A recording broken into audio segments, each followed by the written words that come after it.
दोस्तों, फिर इस कहानी कल की अवतरण कहानी को हम लोग आगे बढ़ाते हैं। पार्ट 6 में देखते हैं।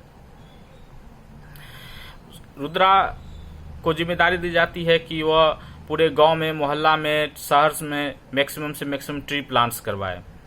तो इसके लिए अब यह पॉसिबल नहीं था कि इतने कम टाइम में पूरे गांव, मोहल्ला सब जगह घूमा जाए।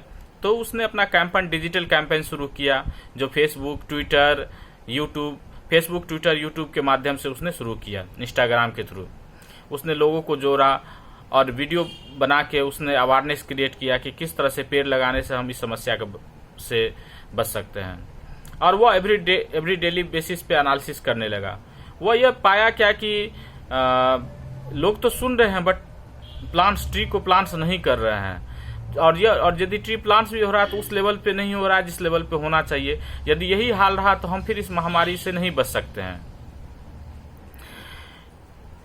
तो उसने क्या किया, एक मीटिंग बुलाई वीडियो कॉन्फ्रेंस के थ्रू। सारे गांव के मुखिया को, जिला डीएम को, डिस्ट्रिक्ट मजिस्ट्रेट को ऑर्डर दिया कि सारे गांव के मुखिया को उस वीडियो कॉन्फ्रेंस के थ्रू जोड़ा जाए। और वह प्रत्येक डिस्ट्रिक्ट से कनेक्ट होता था और डिस्ट्रिक्ट के थ्रू सारे गांव के मुखिया से कनेक्ट होता था। और सारे गांव के मुखिया को उसने इसका समझाया कि हम लोग किस तरह से महामारी से बच सकते हैं। अभी यह महामारी शहर में फैली हुई है और कुछ दिन में यह महामारी गांव में भी फैल जाएगी। तभी हम इस महामारी को कंट्रोल नहीं कर सकेंगे, क्योंकि हमारे पास इतना रिसोर्सेस नहीं, इतना हॉस्पिटल्स नहीं है कि सबका ट्रीटमेंट पॉसिबल है। और हम इस प्रॉब्लम को अभी के लिए भी, इस महामारी के पॉइंट ऑफ व्यू से को भी ध्यान में रखते हुए या आगे भी ध्यान में, यदि पोल्यूशन हमारे इन्वायरमेंट को देखा जाए तो उसको भी ध्यान में रखते हुए यदि हम ट्री प्लांट करें तो हमारा कुछ नुकसान नहीं होगा और वो अच्छा के लिए ही होगा।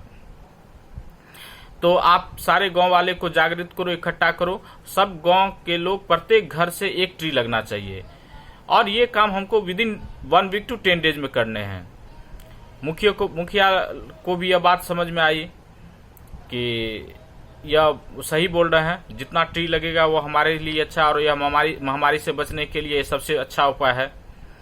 और उसके बाद रुद्रा बोला कि जिस गांव में सबसे ज्यादा ट्री लगेगा वहां के मुखिया को अवार्ड दिया जाएगा, बेस्ट मुखिया का अवार्ड दिया जाएगा। और जो सबसे ज्यादा हेल्प करेगा ट्री लगाने में, मुखिया जिसको भी नॉमिनेट करेगा, जिस पर्सन को कि जिसने हेल्प किया सबसे ज्यादा ट्री प्लांट करने में, उसको best person of the village का अवार्ड दिया जाएगा। इस तरह से एक अभियान सा शुरू हो जाता है। एवरी मॉर्निंग रुद्रा का प्लान स्टार्ट होता है फेसबुक, ट्विटर, इंस्टाग्राम पे मैक्सिमम लोगों तक रीच करने में कि कितना मैक्सिमम से मैक्सिमम ट्री प्लांट्स किया जाए। यूट्यूब पे वीडियो करके लोगों को जागृत करने में कि कितना मैक्सिमम से मैक्सिमम ट्री प्लांट्स किया जाए। और इन द इवनिंग वह एवरीडे मीटिंग करता था सारे मुखिया के साथ, गांव के मुखिया के साथ, डीएम के साथ कि कितना ट्री प्लांट किया गया। इस तरह से 10 डेज में प्रत्येक गांव में, शहर में, जिला में मिला के मिलियंस ऑफ ट्रीज प्लांट किया गया। यह एक अपने आप में गिनीज वर्ल्ड ऑफ रिकॉर्ड था। इधर काजिर जो है वह आयुर्वेद के डॉक्टर से मिलके बात करके दवा तो वह बना लिया था और पैकेट में भी उसको डिस्ट्रीब्यूट कर दिया था। बट अभी तक उसका डिस्ट्रीब्यूशन संभव नहीं हो सका था। इस कारण से जो लोग ऑलरेडी इफेक्टेड थे वो लोग मर रहे थे, उनका इलाज प्रॉपर नहीं हो पा रहा था, क्योंकि हॉस्पिटल में उतनी कैपेसिटी नहीं थी कि जो इलाज संभव हो पाएगा। इस बात का रिपोर्ट रुद्रा के पास आता है और इस बात का रिपोर्ट वासुदेव जी के पास भी आता है। तो वासुदेव जी रुद्रा को बुलाते हैं कि काजिर से ये पॉसिबल नहीं है कि वह जो है इस दवा को डिस्ट्रीब्यूट कर सके प्रॉपरली, गांव में, शहर में, डिस्ट्रिक्ट तक लेवल तक इस दवा को पहुंचा सके। तो तुम ही काजिर का हेल्प करो। और काजिर को भी बुलाया जाता है कि रुद्रा आज से तुम्हारे काम में हेल्प करेगा। यह सुन के काजिर गुस्सा जाता है और वह काम करना छोड़ देता है। बट रुद्रा को लोगों की जान बचानी थी, इसलिए रुद्रा जो उस काम की भी जिम्मेदारी अपने ऊपर लेता है। वह सोचता है क्या कि सबसे पहले यह प्रॉब्लम शहर में है, तो हम सबसे पहले शहर में इस दवा को डिस्ट्रीब्यूट करवाएं। और इसके लिए वह सबसे जो बेस्ट मीडियम खोजता है वह होता है बैंक। क्योंकि बैंक जो होते हैं वह हर एक जगह, हर एक नुक एंड कॉर्नर पे बैंक्स होते हैं, प्रत्येक डिस्ट्रिक्ट में, प्रत्येक विलेज में बैंक होता है। और स्पेशली यदि डिस्ट्रिक्ट की बात करते हैं, प्रत्येक डिस्ट्रिक्ट में बैंक होता है, प्राइवेट बैंक, गवर्नमेंट बैंक, बहुत सारे बैंक होते हैं। तो वह सारा जिम्मेदारी सारे बैंक्स के स्टाफ को देते हैं और एक कैंपेन चलाते हैं कि जाओ और फ्री की दवा पाओ इन बैंक। यदि आप फ्री की दवा पाओगे तो आपके अकाउंट में 500 रुपीज डिपॉजिट किया जाएगा। इस तरह से लोगों की भीड़ लग जाती है और लोग जाके फ्री की दवाई लेके जाते हैं, दवा ले जाते हैं, जिसपे इंस्ट्रक्शंस भी लिखा रहता है कि उस दवा को कैसे यूज किया जाए। लेकिन ये एक फैमिली के लिए एक ही दवा था और जिसके फैमिली में पेशेंट हो वहाँ पेशेंट प्लस एक एक्स्ट्रा दवा की फैसिलिटी थी। और जो लोग इस कारण से भीड़ लगने लगी बैंक के आगे लोग दवा लेने के लिए, और दवा जब लेके जाते तो उनके अकाउंट में 500 रुपीज डिपॉजिट कर दिया जाता था। इस तरह से कुछ दिनों में ही सारे शहर में सब लोगों को दवा अवेलेबल हो गया। फिर ये कैंपेन को गांव तक चलाया गया और धीरे धीरे सारे लोगों को भी दवा मिल गया और अभी तक में बहुत सारे ट्रीज भी लग चुके थे। इस तरह से इस महामारी को 80% तक कम कर दिया गया था। और इधर हमारे साइंटिस्ट और डॉक्टर्स ऑलरेडी रिसर्च कर रहे थे कि क्या कुछ वैक्सीन बनाया जाए ताकि इस वैक्सीन से इस बीमारी को हमेशा के लिए खत्म किया जाए। और इस पर वर्कआउट हो रहा था और इस पे भी रुद्रा एक मीटिंग अपने सारे साइंटिस्ट और डॉक्टर के साथ करता है कि क्या मेडिसिन बनाया जाए, क्या वैक्सीन बनाया जाए ताकि इस बीमारी को जड़ से हटाया जाए। और इस पे भी वर्कआउट होता रहता है। बट ये शॉर्ट टर्म के लिए इस महामारी से उस आर्या देश को रुद्रा की सूझ से बचा लिया जाता है। लॉन्ग टर्म के लिए एक ही पॉसिबल सॉल्यूशन था, वो था वैक्सीनेशन, जिसपे साइंटिस्ट ऑलरेडी काम कर रहे थे। जब ये प्रॉब्लम शांत होता है उसके बाद फिर पार्टी की मीटिंग बुलाई जाती है और वहां फिर प्रस्ताव रखा जाता है कि किसको प्रेसिडेंट बनाया जाए, रुद्रा को बनाया जाए या काजिर को बनाया जाए। इस बार सर्वसम्मति से रुद्रा का नाम बोला जाता है कि पार्टी का प्रेसिडेंट रुद्रा को बनाया जाए। और वासुदेव भी खुश हो जाते हैं क्योंकि वासुदेव के लिए भी एक ही चॉइस था रुद्रा, और उसको रुद्रा को पार्टी का प्रेसिडेंट बनाया जाता है। अब रुद्रा पार्टी के प्रेसिडेंट हो जाते हैं और उसको नेक्स्ट प्राइम मिनिस्टर की तरह देखा जाता है। यह बात सुन के काजिर बहुत ही गुस्सा हो जाता है और उसके मामा भी बहुत ही नाराज हो जाते हैं, गुस्सा हो जाते हैं। अब इन दोनों मिल के प्लान बनाते हैं कि किस तरह से रुद्रा के जड़ को काटा जाए। और जाकिर बहुत ही खतरनाक ब्रेन का था, तो जाकिर काजिर से बोलता है कि तुमको जो है ना अपने साथ में है एमपी को, एमएलए को मिलाना होगा, मिनिस्टर को मिलाना होगा, तभी तुम प्राइम मिनिस्टर बनने का सपना देख सकते हो। नहीं तो रुद्रा जो है नेक्स्ट प्राइम मिनिस्टर बनेगा और यदि वह एक बार प्राइम मिनिस्टर बन जाता है तो फिर आगे तुमको कोई भी चांसेस नहीं है कि तुम कभी प्राइम मिनिस्टर बन सकोगे। यह बात काजिर के भी दिमाग में आता है कि यह हमारे मामा जो है सही बोल रहे हैं। कुछ दिनों के बाद बुखारा की तबीयत खराब हो जाती है और इलाज होने के बावजूद भी बुखारा जो है वह नहीं बच पाता और बुखारा जो है इस दुनिया से चला जाता है। अब काजिर के लिए मामा जाकिर के अलावा और कोई नहीं था, उसके लिए पूरी दुनिया ही जाकिर थी और जाकिर के लिए उसका भांजा। और दोनों के दिमाग में बस एक ही बात चलता रहता है कि किस तरह से काजिर को इस देश का प्राइम मिनिस्टर बनाया जाए। रुद्रा इन बातों से बेखबर वो अपने काम में लग जाता है कि यदि पार्टी के प्रेसिडेंट की जिम्मेदारी उसको दी गई है तो वह पूरे गांव के लोगों से मिले, गांव को विजिट करे, लोगों के प्रॉब्लम्स को समझे और उसके सॉल्यूशंस पे वर्कआउट करे।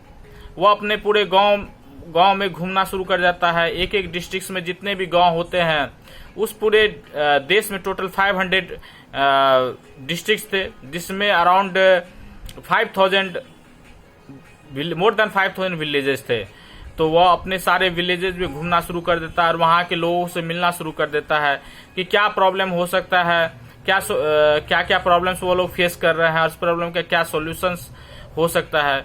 और वह लोगों से मिलना शुरू कर देता है, गांव-गांव जाना शुरू करता है, मुखिया से मिलता है और एक एक गांव घूमता है। वह एग्रीकल्चर के प्रॉब्लम को देखता है कि एग्रीकल्चर में क्या क्या सुधार किया जा सकता है।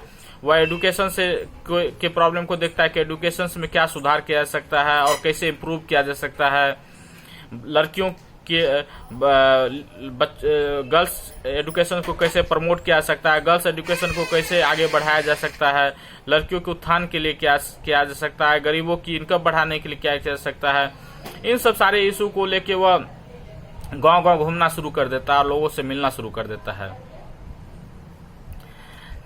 नेक्स्ट 2 इयर्स में जनरल इलेक्शन होने वाला होता है और इस टाइम में वासुदेव जी का काफी ज्यादा एंटी इनकम्बेंसी फैक्टर था महामारी के कारण से। उसको चांसेस कम था कि वो जीत पाएगा, क्योंकि बहुत सारे लोगों की मृत्यु हो जाती है महामारी के कारण से, और अभी महामारी के कारण से इकोनॉमी की भी स्थिति बहुत ही खराब हो जाती है। इस कारण से वासुदेव को लगता नहीं है कि वो इस बार इलेक्शन जीत पाएंगे। यह बात वो रुद्रा से शेयर करते हैं, तो रुद्रा को एक ये भी दिमाग में हो जाता है कि वह पब्लिक को समझाए कि ये जो महामारी है वह महामारी हमारे द्वारा हम सभी के कारण से लाया गया, या हम लोग उसके जिम्मेदार नहीं है। लेकिन फिर भी महामारी के आने के बाद भी हम लोग अच्छे से इस महामारी को संभाले और मैक्सिमम से मैक्सिमम ट्राई किए कि हमारे लोगों की जाने न जाए, और हम लोग इसके सॉल्यूशंस पे वर्कआउट किए। तो यह भी एक मैसेज था जिसको गांव-गांव तक रुद्रा को पहुंचाना था, और वह गांव-गांव विजिट करता है, इस मैसेज को भी पहुंचाता है कि अब हम लोग क्या मतलब इकोनॉमी में स्टेप ले रहे हैं कि ताकि इस महामारी से बचा जाए। इस महामारी के बाद जो इकोनॉमी की कंडीशन खराब हुई, हम उसको कैसे उभार सकते हैं, हम गरीब के लिए क्या कर सकते हैं। यह मैसेज भी वो गांव-गांव पहुंचाता है, गांव-गांव के लोगों से मिलके पहुंचाता है कि हम लोग ये स्टेप ले रहे हैं कि फार्मर्स का इनकम को कैसे इंक्रीज किया जाए, और बिजनेसमैन का जो बिजनेस लॉस हो गया है कि उसके इनकम को कैसे बढ़ाया जाए। इस तरह से कह के वह गांव के लोगों से मिलता है, और जो भी उनको सजेशन मिलता है रुद्रा को, वो अपने पापा से शेयर करता है और उसको इम्प्लीमेंट किया जाता है। इस तरह से एक माहौल जो एंटी इनकम्बेंसी का था, जो वासुदेव के अगेंस्ट में था, वो बहुत हद तक चेंज होता है। और फिर उसके बाद जनरल इलेक्शन होता है, 2 साल के बाद जनरल इलेक्शन होता है। उसमें वासुदेव के पापा को बहुत अच्छा मेजोरिटी से तो नहीं जीतते हैं, बट वह इतना सीट उनको आता है कि वह एक स्टेबल गवर्नमेंट फॉर्म कर सकते हैं। फिर से वासुदेव के पापा जो हैं प्राइम मिनिस्टर बनते हैं।